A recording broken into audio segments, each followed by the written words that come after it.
hearty welcome to Grandma's Wealth Wisdom with your hospitable hosts, Brandon and Amanda Neely. This is the only podcast for strategies to grow your wealth simply and sustainably, like Grandma used to. Without further ado, here are your hosts. Hey, I'm Brandon, and welcome to Grandma's Wealth Wisdom, where we work with you to build wealth Grandma would be proud of. And I'm Amanda. Hello. A big welcome indeed.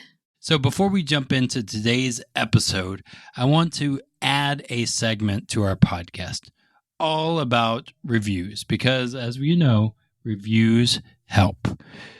So first, what I want to do is share a review we got from Rainer 222222 with a lot of twos. The title was A Unique Twist on Boring Money Talk. And he says, I think what I like most about the podcast is the uniqueness. Money and finances can be a boring topic, but Amanda and Brandon find a much different way to personalize it. I've followed their other podcasts for a while now, so I know the amount of knowledge they had from their own experiences. But I'm really enjoying the approach they took with the podcast. Sometimes we hear advisors say we should be doing A, B, C, and D, all the way to Z with our money. But we are focused on simplifying and getting back to the common sense approaches that set up previous generations for success. Looking forward to hearing more episodes. So thanks, Rainer 22222 for your review, and hopefully we continue to entertain but also make it simple for other listeners. So as you know, ratings and reviews and subscribers are super helpful. They help us know we are making an impact personally through our podcast, and reviews also help the podcast reach more people, so it helps other people find it as well. So, and apparently I've heard iTunes and Google look at this and they share with more people the more reviews you have, the more downloads you have, all that stuff. So we decided that we, Amanda and I, are not beyond bribing you. So here's the deal. If you write us an honest 5-star review, honest review, we will share it on the podcast. But we want to actually sweeten the deal even more. If you take a picture of your review and send it to hello@grandmaswealthwisdom.com, we'll send you a copy of the best-selling book by Pamela Yellen, The Bank on Yourself Revolution book. It's changed our lives. So as long as you're in the U.S., we'll send you a copy in the mail, or if you really want the Kindle version, we can send that as well. Your choice. So write an honest 5-star review and send it to hello@grandmaswealthwisdom.com, and you get that free book. Yeah, so thanks to Rainer 22222, and thanks to you hearing my voice right now in advance for your review. We're very excited to do a little storytelling today. So without further ado, we're going to get into this thing we're calling A Tale of Two Grandmas. Sounds like a great movie. These two grandmas are twins. Margaret and Mildred are their names. They were born in 1930, and they have a tale very much the same for their first 50 years of life. But then starting around age 50, their lives took very different paths. And it all stems from what they did with their money. We'll cover the first half of their lives in this episode, and then in the next episode, we'll cover the second half. So Margaret and Mildred, two M's, were born during the Great Depression. Remember, they're twins, so they have to have names that are similar. They remember being under 10 years old and living a very simple life because there wasn't a lot of anything to go around. I mean, it was a long time ago, and they were poor. It was the Great Depression, of course, and people were barely scraping by. Yeah, so they weren't necessarily poor. They were like everybody else. And thankfully, their father had a stable job. There were a lot of people that had it a lot worse. Their mother was able to stay at home, to cook from scratch, to grow vegetables, to make dresses, and all kinds of activities that reduced their family expenses. And again, many families had it much worse. But these guys, they had a okay life. Right.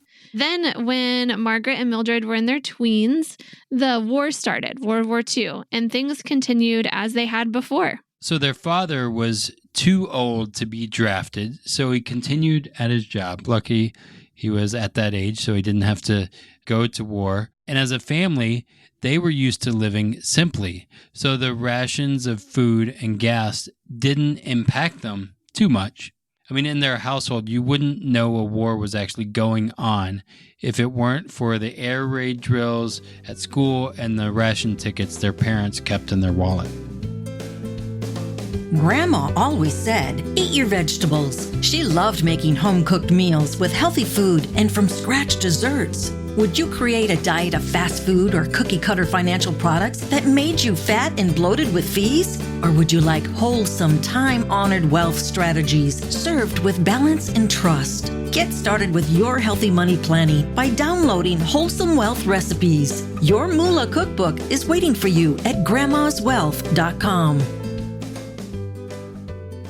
Thankfully, when Margaret and Mildred were finished with high school, the war was over, and women were still being employed in large numbers. So both Margaret and Mildred were able to find jobs as secretaries. Margaret worked for an attorney, and Mildred worked for an accountant. So they started out an entry level, helping to answer the phones and do some typing. That's how they got started. And over the years, they excelled at their work, and they were all promoted to assistants and all kinds of great titles. Yeah, at age 40, Margaret was the executive assistant to one of the partners of the law firm, and Mildred had become the executive assistant to the president of the accounting practice. And those guys were moving up. Yep. So over the years, they both married men who respected their careers and helped raise their children. I think their names were Tim and Ted.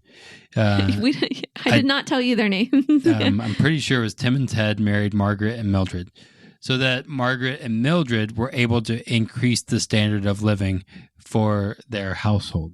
Yeah, Brandon is adding details to the story as we go on the fly here. But one thing you should know, is after World War II, people had started doing things like keeping up with the Joneses. It was a lot of economic activity. People were encouraged to buy, that kind of thing. Yet, along with their husbands, Tim and Ted, Margaret and Mildred continued to live relatively simply. Yeah, while many people seem to be spending every penny they earned, Margaret and Mildred saved 30% of their household income, 10% for long-term needs like retirement, 10% for medium-term needs like a new car or car repairs, a new roof, their kids' college, weddings, those kind of things, and 10% for short-term needs like birthday presents and family vacations. So they followed the 10-10-10 savings rule that we covered in previous episodes. The other 70% provided a pretty nice life.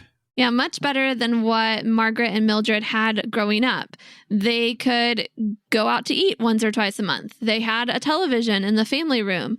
They wore store-bought clothes instead of homemade ones. So while their neighbors were starting to accumulate things, Margaret and Mildred's families were starting to accumulate wealth. Yep, and then we get to 1980.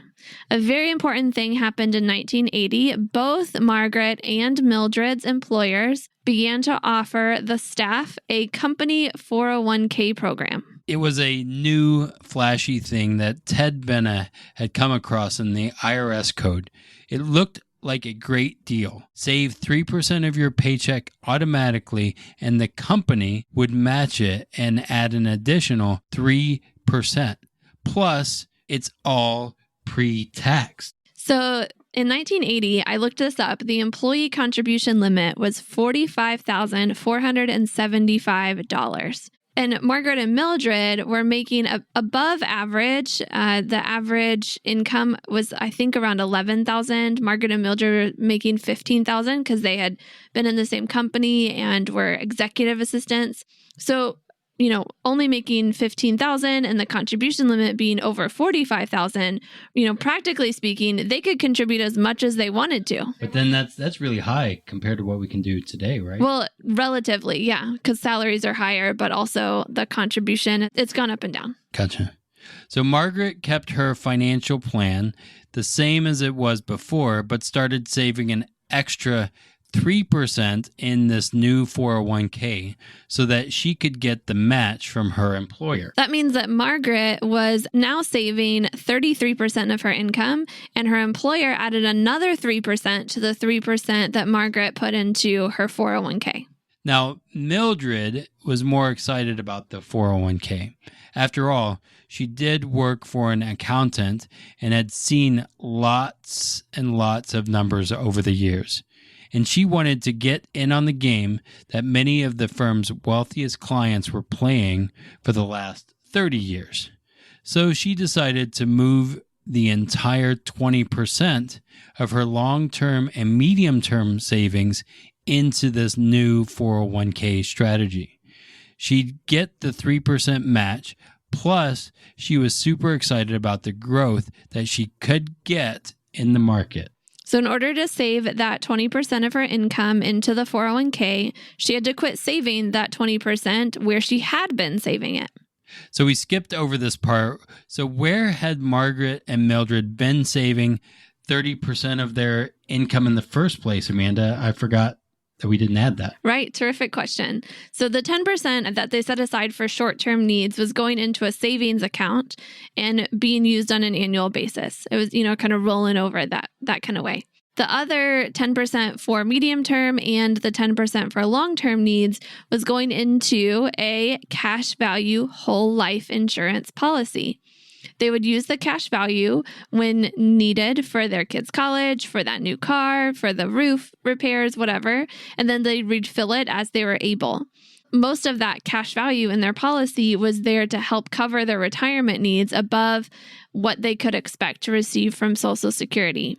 So when they made their decision related to the 401k, Margaret continued saving 20% of her income in her life insurance policy.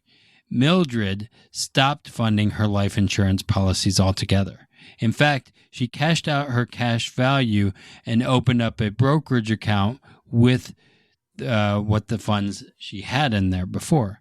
She saw herself in a different league now. She saw herself in the big leagues. She could do what those wealthy clients were finally doing. Yeah, what those wealthy clients had been doing. Or what they had been doing, but she finally got to do it. Yep. Yeah. So could she really be in these big leagues? Was she set to, go into a different income bracket or a different lifestyle than her sister? Who's making the better decision here, Margaret or Mildred? So this is only the first half of the stories. Both Margaret and Mildred lived to age 88. Which means that they passed away this past year in 2018. But from the story, we're only at 1980. We've got another 38 years from 1980 to tell how this story shakes out, including the birth of their grandchildren in the mid to late 1980s. So remember, they are both savers and are trying to do everything right. So how will everything work out for them? Their husbands, Tim and Ted, their children, Randy, Sandy, and Mandy, and the other ones, and their grandchildren. I don't have all their names. How's it all going to work out for them? You'll have to tune in to the next episode to find out. And until next time, keep building your wealth simply and sustainably for your own future and the future of our grandchildren's generation. The topics presented in this podcast are for general information only and not for the purposes of providing legal, accounting, or investment advice. On such matters, please consult a professional who knows your specific situation. This is thepodcastfactory.com.